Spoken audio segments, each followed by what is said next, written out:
ಕೇಳ್ತದೆ, ನಿನಗೆ ಕಲ್ಪಿಸಿದ ಆಯುಧವು ಅದು ಜಯಿಸೋದಿಲ್ಲ, ಅದು ಜಯಿಸೋದಕ್ಕಾಗೋದಿಲ್ಲ. ನಾವು ಸ್ಪಿರಿಚುವಲ್ ವಾರ್ಫೇರಲ್ಲಿ, ಆತ್ಮಿಕ ಯುದ್ಧದಲ್ಲಿ ನಾವೇನು ಮಾಡಬೇಕು? ದೇವರ ಸನ್ನಿಧಾನ ನಮಗೆ ವಿರೋಧವಾಗಿ ಬರುವ ಯಾವ ಆಯುಧ ಕೂಡ ಜಯಿಸೋದಕ್ಕಾಗೋದಿಲ್ಲ. ದೇವರ ಮಕ್ಕಳೇ, ಪ್ರತಿ ಸಾರಿ ನಾವು ಸ್ಪಿರಿಚುವಲ್ ವಾರ್ಫೇರ್ ಆಗಿರಬೇಕು.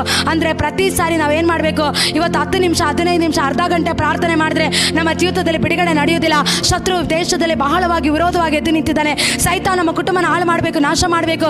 ಸೇವೆ ಮಾಡದಂತೆ, ಸಭೆಗಳಲ್ಲಿ ಅದ್ಭುತಗಳು ನಡೆಯದಂತೆ, ಬಿಡುಗಡೆ ನಡೆಯದಂತೆ ವಿರೋಧವಾಗಿ ಪಟ್ಟಣಗಳನ್ನು ಡಾಮಿನೇಟ್ ಮಾಡ್ಕೊಂಡು ಹಿಡಿದುಕೊಂಡಿರೋ ಸೈತಾನನ ಗದರಿಸಬೇಕಾದ್ರೆ ನಾವೇನು ಮಾಡಬೇಕು?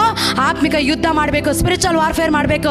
ಸ್ಪಿರಿಚುವಲ್ ವಾರ್ಫೇರಲ್ಲಿ ನಾವು ಯುದ್ಧ ಮಾಡೋರಾಗಿರ್ಬೇಕು. ದೇವರಿಗೆ ಒಳಗಾಗಬೇಕು, ಸೈತಾನ ಎದುರಿಸಬೇಕು. ಆಮೇಲೆ ದೇವರ ಸನ್ನಿಧಾನದಲ್ಲಿ ಕುಳಿತು ನಾವು ಪ್ರಾರ್ಥನೆ ಮಾಡುವಾಗ ನಮಗೆ ವಿರೋಧವಾಗಿ ಎದ್ದು ಬರುವ ಎಲ್ಲ ಸೈತಾನನು, ನಮಗೆ ವಿರೋಧವಾಗಿ ಬರುವ ಎಲ್ಲ ಶತ್ರುಗಳು, ನಮಗೆ ವಿರೋಧವಾಗಿ ಬರುವಂಥ ದುಷ್ಟ ಕ್ರಿಯೆಗಳು ಎಲ್ಲ ಕೀಳಡಗಿ ದೇವರು ನಮಗೆ ಜಯದ ಕಡೆ ನಡೆಸೋದಕ್ಕೆ ಆತನು ಶಕ್ತನಾಗಿರ್ತಾನೆ. ಹಲ್ಲೆಲೂಯಾ.